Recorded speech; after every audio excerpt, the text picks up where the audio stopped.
And so now they're using the form so that there are fines, and there are fines that are daily fines.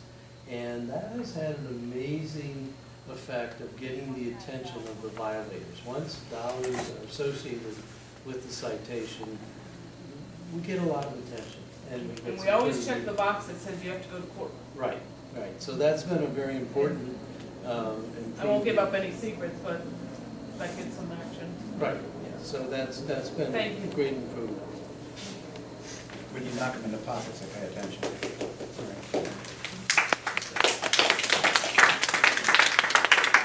Good evening, folks. All right, so I speak as fast as Sergeant Kirshner, but I'm not from New York, so I'll just keep it down a little. Listen, Jackie, thanks for inviting us. And I told you before, this is a smaller meeting, but we're always, able to and willing to come to the next and the bigger one. If you have ECA or EBA or any of the meetings that we can help with, we'll do that. Just want to say one thing. Sergeant Kirshner mentioned that we get a lot of complaints about our communications. We ask a lot of questions. I got to tell you, if I had $1 for everyone, that seems to be an overwhelming matter that people feel that we ask a lot of questions. On the one hand, you're absolutely right. Sarge said we need that info to be able to stop the person if they walk away. The other thing is that we have a tough time prosecuting cases sometimes when we pull someone over who just has the white shirt because that was all it was given without the striped belt or the shoes. So we have that angle of prosecution. And then on top of that, we need to corroborate sometimes the clothing description because we're trying to search somebody. We're trying to do something that really requires what we call corroboration and verification. So, often we'll get the call, the description, the person's selling drugs. I get complaints that why didn't the cops go in the car under the seat or in the person's pockets? Well, there's the law, but then there's the added part that if we don't have a good description and we don't corroborate it, we'll never get the case. So those questions happen, and when they're happening, you don't know it, you don't see it, but the dispatchers are pushing buttons and dispatching cops, and they're on the way anyway, while all that ancillary, secondary information you think is holding us up, it's really not. The officers are on the way for that under 2-minute response time for the violent crime. So it's one of those things that you need to know about, and people ought to hear about it because they think that we're waiting, we're delaying, we just want to go to their house sometimes and knock on the door for information. But, well, that said, I just want to give you a quick scorecard on where we are, a little bit of the public safety issues in the police department. I'll bring up our manpower. We have 114 officers. We're empowered to have 118 officers. We're trying our best to hire the difference.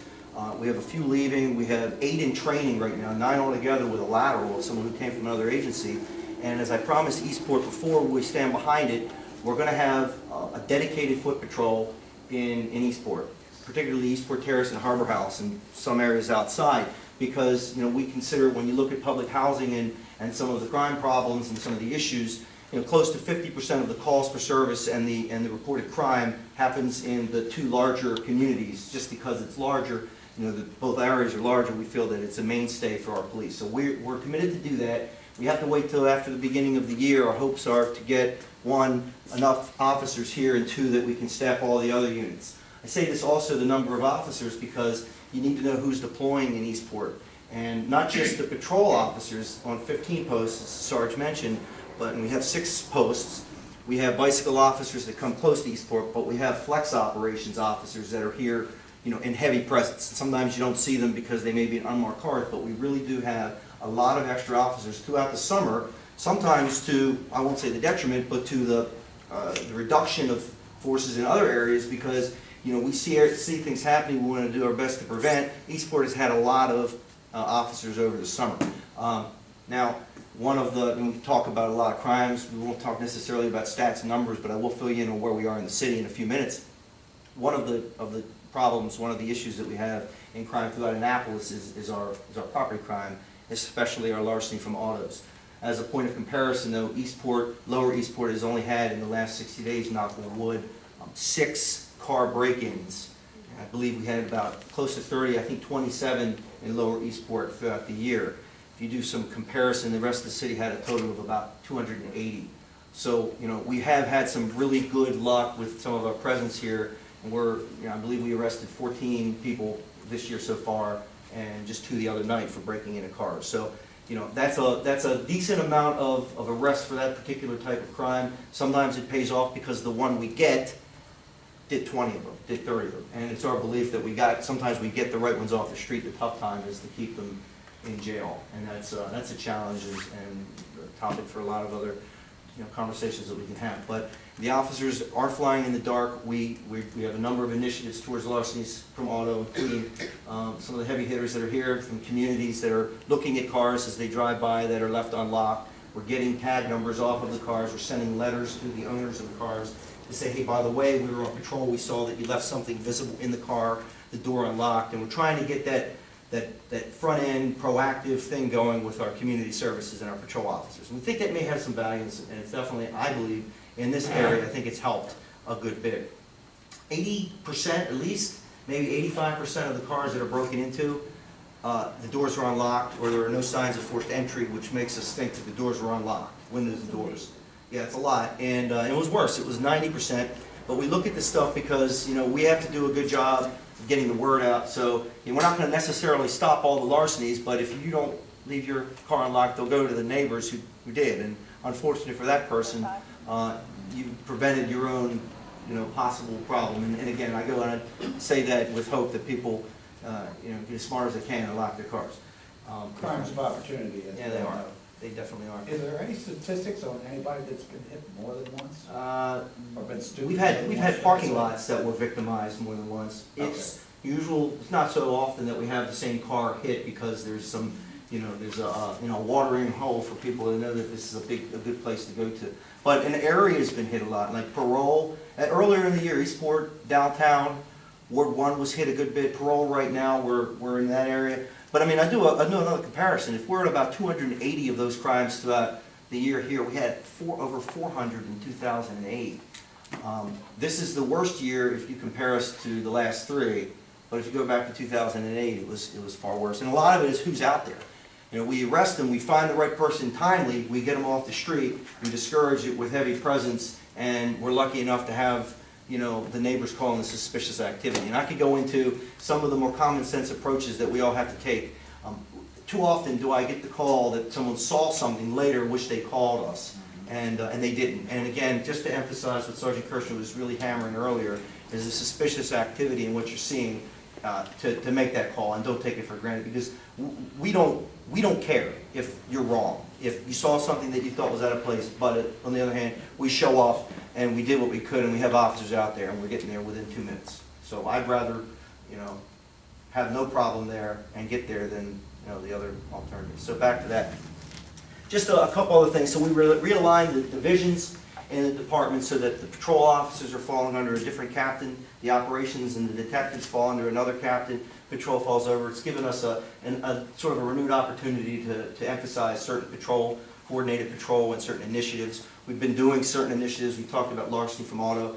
We happen to do a very large citywide initiative that you might know about. We call it Operation Naptown, and June 12th we executed this 2-day operation where we wound up arresting 10 people on federal indictments for selling guns in the city. We had 22 state warrants where people are going to be facing criminal prosecution for the same thing.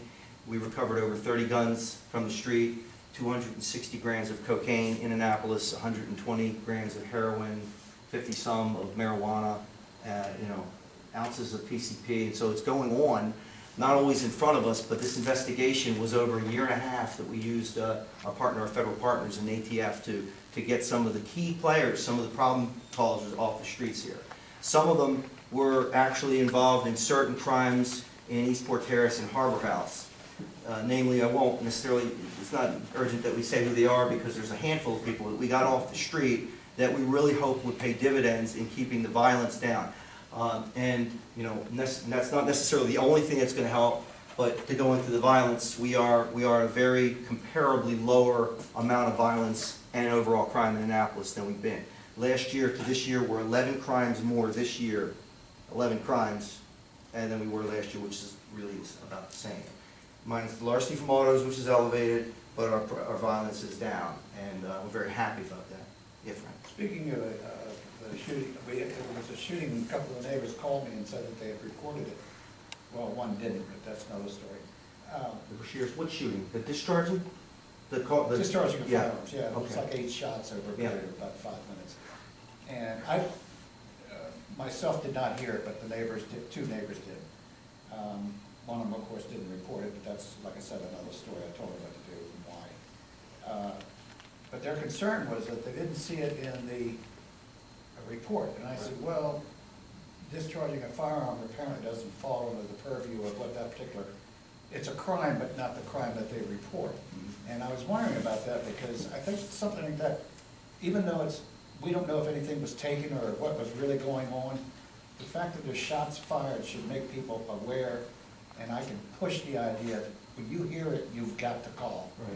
Right. So that they can triangulate or whatever. Does everybody understand? So the issue is, should we be in our daily report talking about shots fired calls? We haven't been. No. Obviously, if there's a crime connected to it, we do. There's some thought to that, but there's a lot of the calls that happen to be explosions because of fireworks. There's a lot of that goes on too, and yet there are some definite founded shots fired calls. We are reporting the preventable larcenies, the preventable stuff outside, and all the violent crime. And I know from yesteryear we were reporting a lot of crime. But what we're trying to do, Frank, just to let you know, is we've looked at about 11 other agencies that are doing a really good job of reporting everything with their records management system in a 24-hour period off their website. I wanted to start that a couple months ago here, but we're finding that our RMS, our records management system, isn't enabling us to do that. So we have a number of things we need to improve. That's one of them, and we're hoping that we're going to be able to replace our RMS system.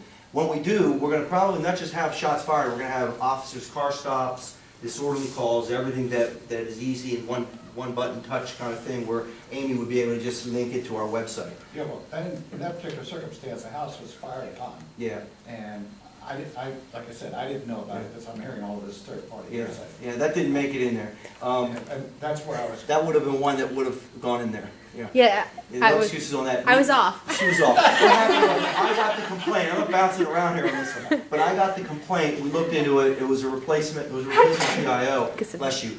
And it doesn't happen that often that we miss a reportable crime. That was one that we No, missed. see, We got it the next up day. to that point, I didn't know it was a reportable crime until. Well, because the house was shot up. The house was shot up, and I said, they should have reported that. Yeah.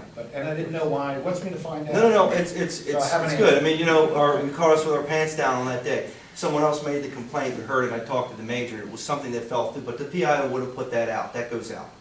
That goes out just like if we have one tire slashed, we're not going to put that out, but if there's a series of tires slashed, it's public info, people want to know that there's some kind of pattern, but that's one where we would have and should have put out right away. We missed that day. We're trying to get a better system, and I think that we're going to get to a point where we'll probably want to put out more information in an easier way at some point really soon, hopefully, once I get the support from City Council and we move CIP money to the right location. Just a few other things. I mean, we can talk about different crimes. I mean, I know that the questions come up about shootings and murders and where we are. Last year, we've had one. This time we had 4 this year. 3 of our 4 murders are related to domestic, not necessarily domestic boyfriend, girlfriend, husband, wives. One murder was a mother and a baby child. We had a boyfriend, girlfriend, and we had the ex-boyfriend, the ex shooting the new boyfriend, and then we did have a drug-related robbery murder on Victor Parkway 1. So 3 of the 4 in the city of Annapolis were acquaintances or domestic oriented, and very, very unfortunate. But it's always important, I think, for people to see that, and again, as bad as they are to happen, they weren't what we call preventable, and that's not always a good word to throw out at a group of people and say, they're not the types of murders that we would see. We don't want that to happen, but they weren't on the street, in your face, drug dealer killing drug dealer, rivalry gunshots on the street types of things, and yet we made two arrests, and we had to, an Officer Thomas wound up shooting the assailant, Mr. William Brown, on September the 10th after he killed his girlfriend in the 1900 block of Copeland Street. So I'm sure you're aware of that. But that's where we are with that. It's obviously the most serious type of crime. Outside of that, we talk about some of the prevention that we have to do as a community with a lot of the property crime that's happening. Again, not disproportionately high, but if we look at last year, a little higher than we were last year.